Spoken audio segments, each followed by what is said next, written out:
Good morning. Today what's happened here at my home is that a deer has gotten in our yard in the night. I haven't seen it, but I've seen its footprints. And so our talk today will be something based on that, because that's what I'm doing. What's our practice with what's happening in real life, in daily life? This is life as a spiritual practice. So before I start, I want to say, just in case you're wondering, I wet my hair down to get all of the curly, sticky out bits out. And I'm not sure it looks better or weirder, but just like to get that out of the way so it won't distract you going, what's going on, in case you're wondering. Maybe you're just confused because my hair is not sticking up like it normally does. Okay, so I'm going outside first thing in the morning. What passes for first thing this morning? And I see deer prints in the yard, big ones. And my mind immediately goes to, this is a problem. It's going to eat the raspberry canes, it's going to eat the roses, get into the garden and start, chawing down on what's left of our winter kale and winter crops and stuff. And then there wasn't anything I could do about it in the moment. So I had some time to think about it. And here's the benefit of doing a daily practice or meditation or something before you even get out of bed in the morning. I had just come from a long meditation, what I call, I'm not sure it's an actual meditation, but my love practice. I was doing my love practice this morning. And I had done that for probably an hour or something. So when I went outside, the first thing is my ego kicks in, but the second thing is my practice kicked back in and said,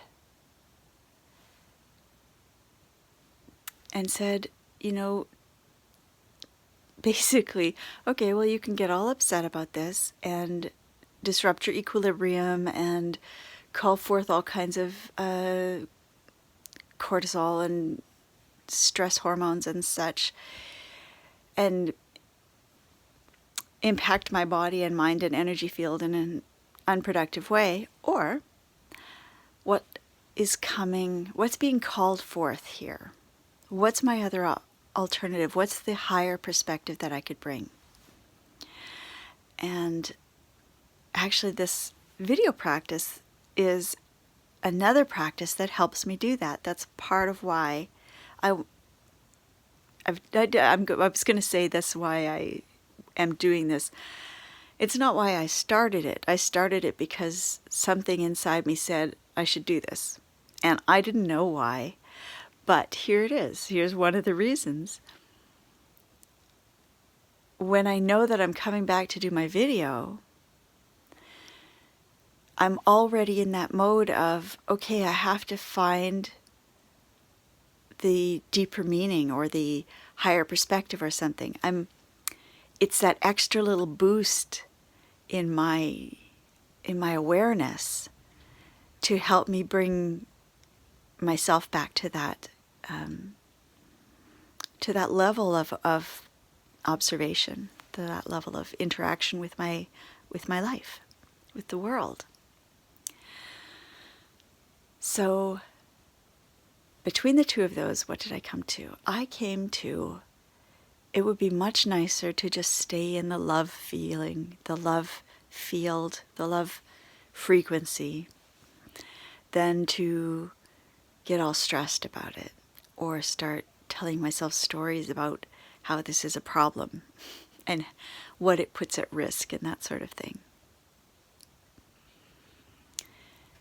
And because I've been doing a love practice for quite a while now, and it was so fresh this morning, I did a nice, solid warm up this morning. It was fairly easy to just let go of that ego story and slip back into the love vibration, the love awareness, we might say. And, as soon as I did that, it becomes so obvious. Why don't I always do this? Like, what could my motivation possibly be to be facing life with stress and anxiety and judgment and grumbliness and all of that stuff when this feels so good? Right? I mean, we're hardwired to thrive when we're connected with that energy. That's divine energy. That's the frequency of the goddess is love. And the frequency of the god is light.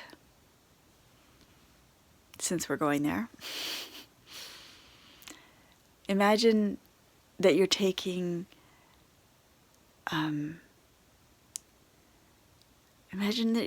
a light beam, like a sunlight beam, and you're putting it through a prism, like a crystal, and it reflects? There's a word. Into a rainbow of colors. And that's what we do with the divine, with the one source. There is one source that is an amalgam of information and energy, consciousness and love, essentially. And one we associate with the masculine and one we associate with the feminine.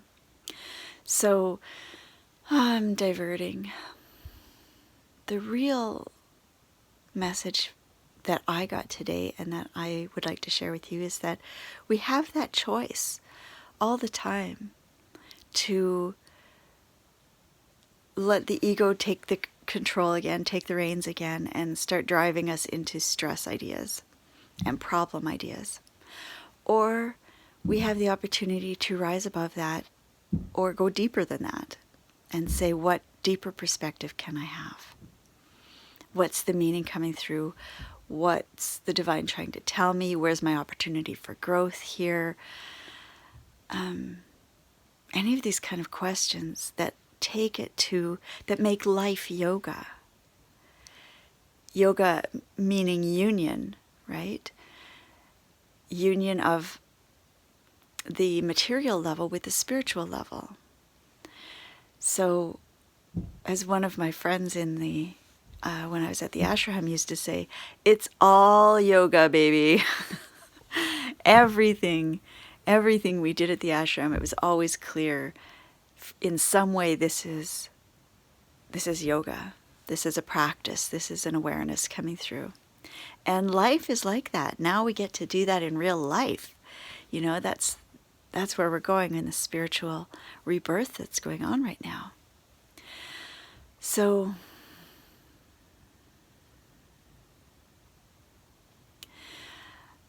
I guess understand that what made it possible for me to do that this morning, and even easy for me to do that this morning, was the daily practice that laid that foundation.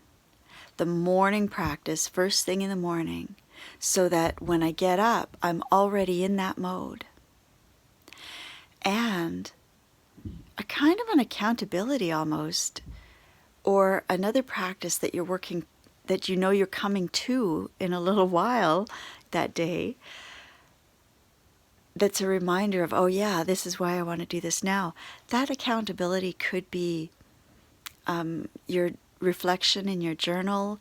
It could be a video journal. It could be, posts on your social media page for that matter.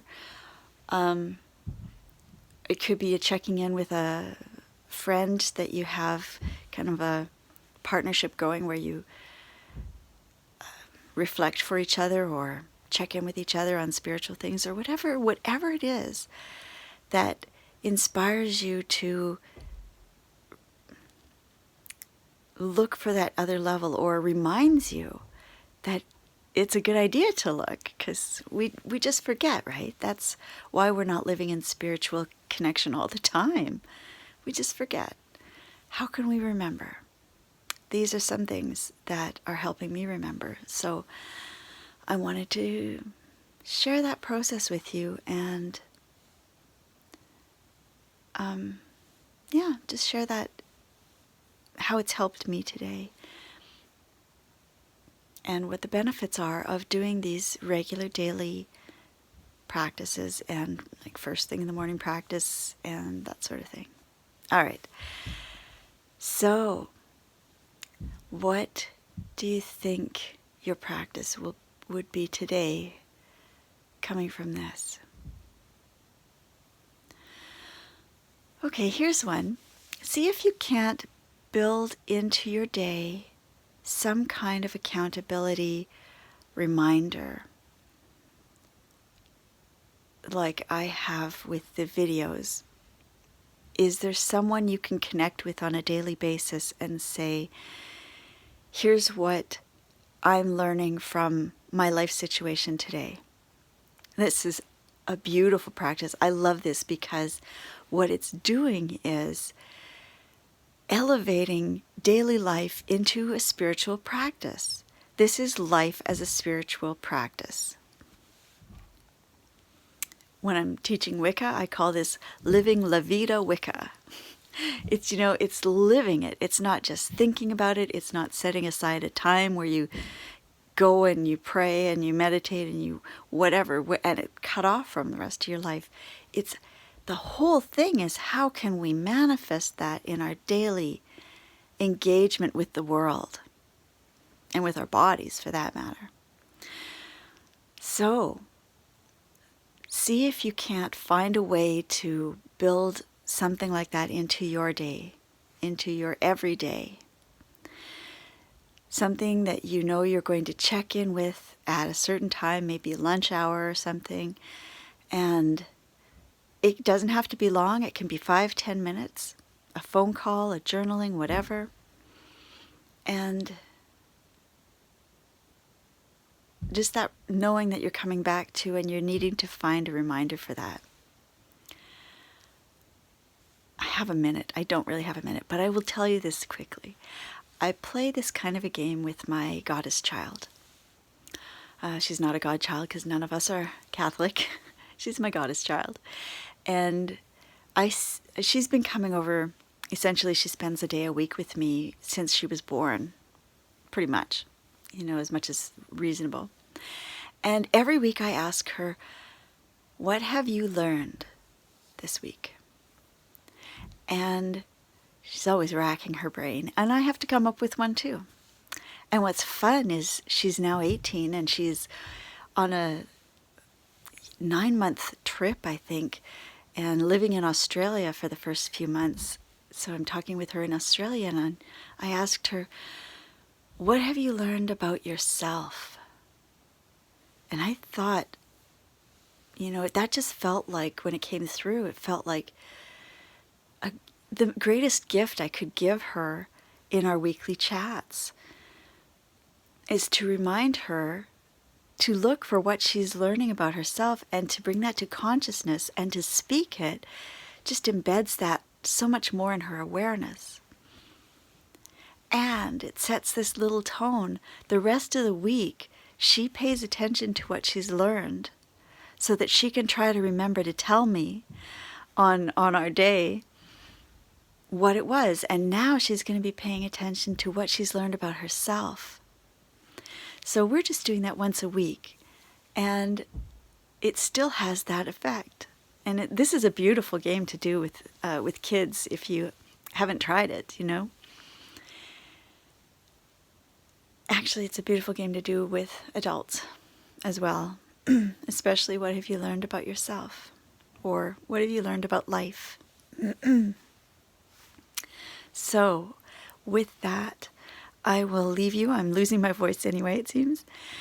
And I will chat with you again tomorrow. Please be sure to leave a note in the comments below so I know how it goes. Have a beautiful day. I'll talk to you then. Blessed be.